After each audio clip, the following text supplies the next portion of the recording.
This episode is brought to you by the Toyota Grand Highlander. Life's journey brings constant change filled with exciting surprises and grand challenges. And with its spaciousness, power, and style, the Toyota Grand Highlander is more than a vehicle. It's your partner in embracing all life throws at you. From the spacious adult-sized third row to seating for up to 8 passengers, the Toyota Grand Highlander is up for every grand challenge. Learn more at toyota.com/Grand Highlander.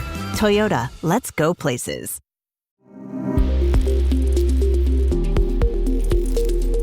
Seven days until the next TikTok ban deadline.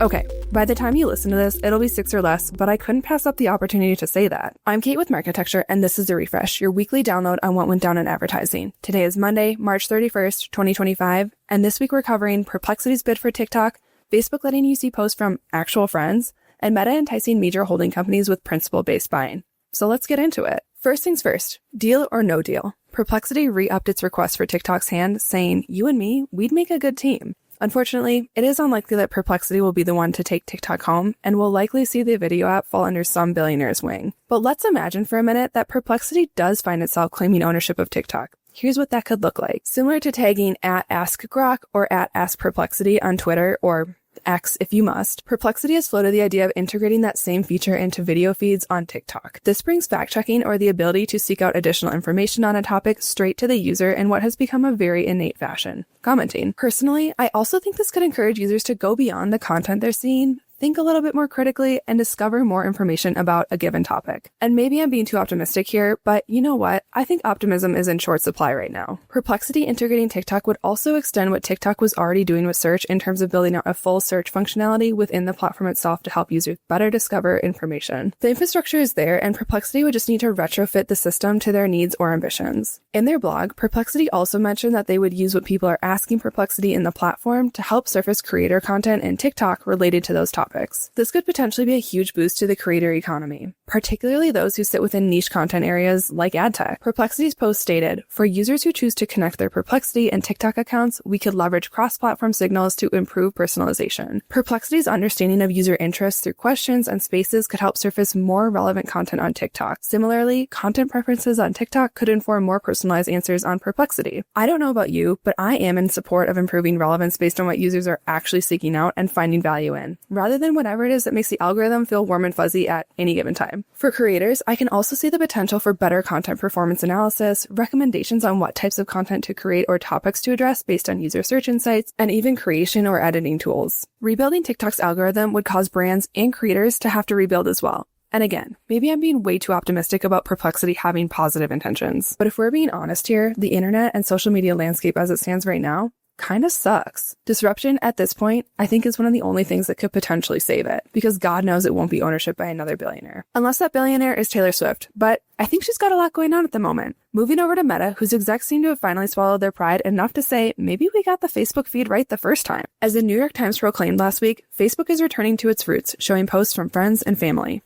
And okay, I have to admit, I legitimately thought this was a joke at first. Probably because I saw Zuck's post on Instagram before I saw the headlines. In that post, he compared a 2016 timeline to a 2025 timeline, both of which were highlighting, oh my god, could that be?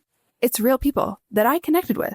Like, I intentionally opted into seeing their content, and now I've seen their content. The app is rolling out a separate tab that will show content specifically from a user's friends and family. Honestly, my favorite part of this whole thing was reading quotes from the New York Times article that were basically just the execs having epiphany after epiphany. For example, quote, "The executives felt that some of Facebook's key functions were being drowned out." Another quote, "This idea of having a central place of what's going on with your friends, that was like the magic of the early days of social media. While Facebook has more monthly active users globally than any other social platform at around 3 billion, time spent on the platform lags its competitors, especially TikTok. And Facebook is still a cornerstone and must-have in many marketing budgets, but there have been murmurings that its dominance is in duress, particularly when it comes to its ability to keep users engaged long enough to spend meaningful amounts of time there. I've even seen some speculation that Facebook was flooding its platform with AI-generated content meant to fuel both time spent and engagement on the platform. Honestly, just allowing users to see the people they actually care about feels like the much more obvious path to choose if you want to have user engagement. But what do I know? Because at this point, I don't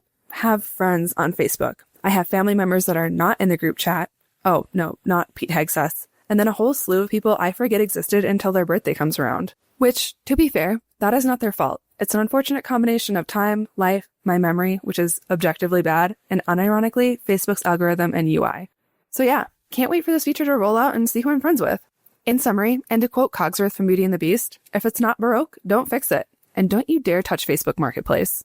Finally, in other meta news, Digiday reports that the tech giant is courting major holding companies by rolling out principal-based media buying. A quick refresher for anyone who might have forgotten or be unfamiliar, principal-based media buying is the practice of buying bulk inventory from a publisher and then reselling that inventory to advertising clients at a markup. It's more or less like what's going on with Amazon resellers or TikTok Shop, but for ad inventory. The practice is largely frowned upon, but I'll review some of the arguments for and against it and let you decide. Those in favor of principal buying say that it's a performance move, as agencies are nabbing the best inventory for their clients that would, in theory, drive performance. It's also a way for these agencies to increase their profit margins. Those who argue against it say it diminishes transparency, risks client trust, and harms publishers and advertisers. Publishers aren't paid the full value of their inventory, and advertisers pay a premium. On Meta's side, they may be future-proofing in the face of potential economic downturn.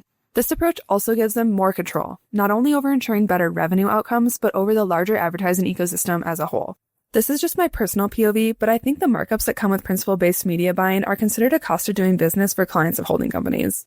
These are massive clients with massive budgets who are okay paying a premium for someone else to provide a service, managing their media strategy, spend, and performance. For anyone else who isn't a massive brand, there's going to be more concern around spending budgets as efficiently as possible. I'm not saying it's right, and I am generalizing a bit here, but after having worked at a large agency and also working on the demand side with small to mid-sized brands, there is a marked difference in mentalities when it comes to ad spend. One says they care about not wasting ad spend, while the others actively do care about not wasting their ad spend and are much more adamant about making sure it doesn't happen.